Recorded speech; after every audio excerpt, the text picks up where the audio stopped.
الحمد لله القائل وبقوله يهتدي المهتدون إن جاءكم فاسق بنبأ فتبينوا أن تصيبوا قوما بجهالة فتصبحوا على ما فعلتم نادمين والصلاة والسلام على سيد الكونين والثقلين وعلى آله وصحبه أجمعين أما بعد. Kwanza tunamshukuru Mwenyezi Mungu Subhanahu wa Ta'ala kwa kutukutanisha leo siku ya Jumatatu asubuhi hii ya leo nanyi waandishi wa habari katika mkoa wetu wa Katavi. Imekuwa ni bahati kubwa kwa sababu hivi punde tumetoka kwenye kikao cha baraza la mashehe mkoa wa Katavi na baraza la mashehe wilaya ya Mpanda kuhusiana na kadhia iliyojitokeza katika mitandao ya kijamii eti kuna shehe amemtoza marehemu shilingi 100,000 ili aweze kuswaliwa. Baraza la mashehe mkoa wa Katavi limefanya uchunguzi na limewaita wale wahusika na limekwenda katika eneo la tukio kwa ajili ya kutafuta ubainifu wa kadhia yenyewe. Na leo tumekaa kikao hiki kupitia mambo mbalimbali, lakini moja kati ya mambo hayo ni kutoa ufafanuzi juu ya kile kilichodaiwa kutozwa marehemu shilingi 100,000 ili azikwe.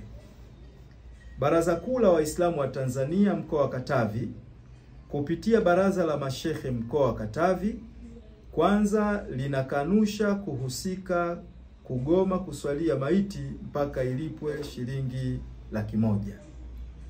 Bali ilivyo ni kuwa marehemu hakuwa mkazi wa eneo hilo ambalo alikwenda kuugulia na mwenyeji wake hakutoa taarifa kijijini hapo kama ana mgonjwa.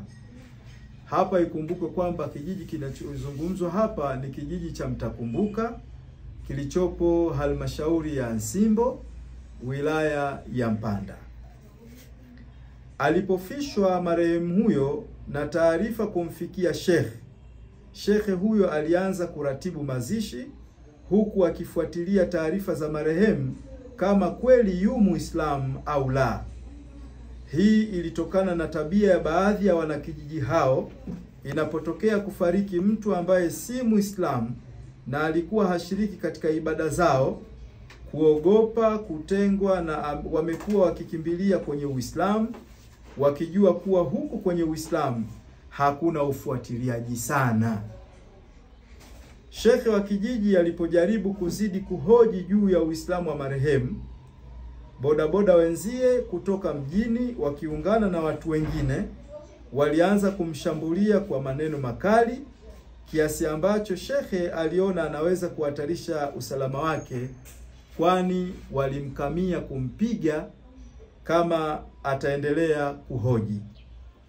Ndipo akaondoka eneo hilo na nyuma yake kikundi kilienda kunyang'anya sanda kutoka mikononi mwa wakataji wa sanda na kudai kuwa waende wakazike wao kwa madai kuwa shekhe amewadai shilingi 100,000.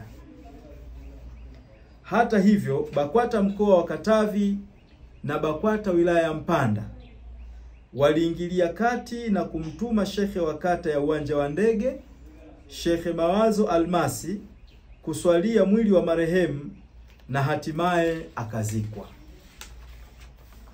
Pamoja na uwepo wa waraka kwa waumini wa dini ya Kiislamu mkoani Katavi uliopitishwa na mkutano mkuu wa mkoa kwa ajili ya kusimamia maadili ya Kiislamu, hakuna sehemu yoyote inayotamka kuwa marehemu asizikwe mpaka alipwe shilingi 100,000. Tunaiomba jamii ya wanakatavi kupuuza kile kinachoendelea mitandaoni na kwamba BAKWATA mkoa wa Katavi ipo makini na viongozi wake wanaongozwa kwa misingi ya sharia na machimbuko yake yote ya sheria pamoja na katiba ya BAKWATA.